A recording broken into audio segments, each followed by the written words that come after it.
দেশে ফেরাতে আওয়ামী লীগের গোপন শপথ। ৩১ দফা সফল ও বাস্তবায়নের মাধ্যমে ষড়যন্ত্রকারীদের ষড়যন্ত্রের জবাব দেওয়া হবে বলে মন্তব্য করেছেন বিএনপির ভারপ্রাপ্ত চেয়ারম্যান তারেক রহমান। জামালপুরের নিষিদ্ধ ঘোষিত সংগঠন ছাত্রলীগের ৫ নেতা, ১ ইউপি চেয়ারম্যান ও ৩ আওয়ামী লীগ নেতাকে গ্রেপ্তার করেছেন পুলিশ। মোদির পোস্টের পর মুক্তিযুদ্ধের সঠিক ইতিহাস তুলে ধরল বাংলাদেশ। বাংলাদেশি কিশোরকে ধরে নিয়ে গেল বিএসএফ। হাসিনাকে দেশে ফেরাতে আওয়ামী লীগের গোপন শপথ। খুলনায় মহান বিজয় দিবসে শেখ হাসিনাকে দেশে ফেরাতে অজ্ঞাত স্থানে বসে আওয়ামী লীগের শপথ পাঠের একটি ভিডিও ছড়িয়ে পড়েছে সামাজিক যোগাযোগ মাধ্যমে। তবে এ শপথ পাঠের স্থান ও সময় নিশ্চিত হওয়া যায়নি। এছাড়াও ব্যানারে বিভিন্ন বিষয় লিখে বেলুন উড়াতেও দেখা যায় ওই ভিডিওতে। সোমবার ১৬ই ডিসেম্বর রাতের ২:১০ ওই ভিডিওতে দেখা যায় বরগুনার একটি অজ্ঞাত স্থানে আওয়ামী লীগের অল্প সংখ্যক নেতাকর্মী একত্রিত হয়েছেন। তাদের হাতে বেলুন ও ব্যানারে লেখা ছিল, শেখ হাসিনা হাত ধরে জঙ্গি জামাত খতম করো, মুক্তিযুদ্ধ আঁকড়ে ধরো। এতে বরগুনা জেলা ছাড়াও কয়েকটি উপজেলার নাম উল্লেখ ছিল। ছড়িয়ে পড়া ভিডিওতে নেতাকর্মীদের শপথ পাঠে বলা হয়, গৌরবময় মহান বিজয় দিবস ২০২৪।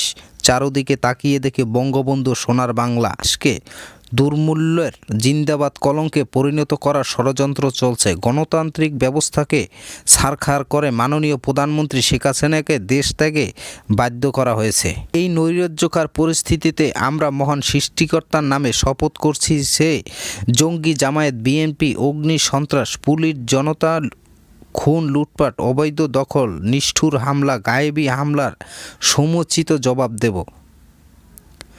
গরিব দুঃখী মেহনতি মানুষের সঙ্গে নিয়ে মৃত গৌরবকে ফিরিয়ে আনব।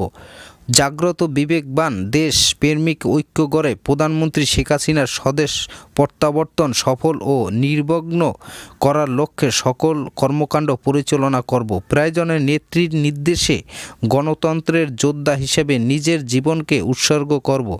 বুধবার রাত থেকে সকাল পর্যন্ত জেলা শহরে বিভিন্ন জায়গা অভিযান চালিয়ে তাদের গ্রেপ্তার করা হয়। এছাড়াও জামালপুর সদর উপজেলার বাসচর ইউনিয়ন পরিষদের চেয়ারম্যান আব্দুল জলিল সহ ৩ আওয়ামী লীগ নেতাকে গ্রেপ্তার করা হয়েছে। জামালপুর থানার ভারপ্রাপ্ত কর্মকর্তা ওসি আবু ফয়সাল মোহাম্মদ লতিফ বলেন, জুলাই আগস্টের ছাত্র জনতার আন্দোলনের হামলা এবং নাশকতা মামলায় গ্রেপ্তার করা হয়েছে ৫ ছাত্রলীগ নেতাকে। এছাড়া একই ঘটনায় ইউপি চেয়ারম্যান সহ ৪ জন আওয়ামী লীগ নেতাকে গ্রেপ্তার করা হয়। ওই ৯ জনকে আজ দুপুরে আদালতে পাঠানো হয়েছে। বাংলাদেশি কিশোরকে ধরে নিয়ে গেল বিএসএফ।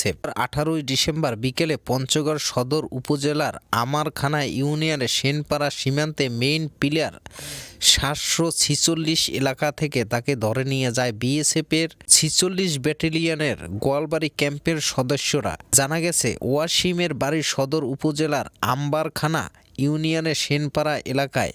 এদিকে ধরে নিয়ে যাওয়ার পর যুবককে দেশে ফেরাতে কমান্ডার পর্যায়ে পতাকা বৈঠকের আহ্বান জানিয়েছেন নীলফামারী ৫৬ বিজিবি ব্যাটালিয়ন। বিজিবি সূত্রে জানা গেছে, বিকেলে নীলফামারী ৫৬ বিজিবি ব্যাটালিয়ন আওতাধীন পঞ্চগড় সদর উপজেলার আমারখানা ইউনিয়নের সেনপাড়া সীমান্ত এলাকা দিয়ে ৪-৫ জন কিশোরকে বাংলাদেশের সীমান্ত অতিক্রম করতে দেখা যায়।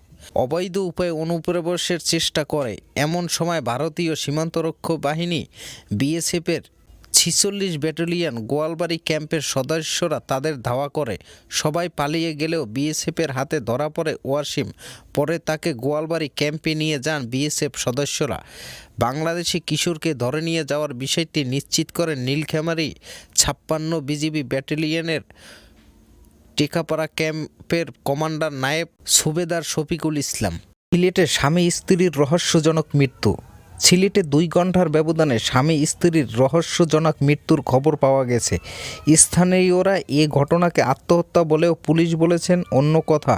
পুলিশ এটিকে স্বাভাবিক মৃত্যু বা তারা অসুস্থ হয়ে মারা গেছেন বলে জানিয়েছেন।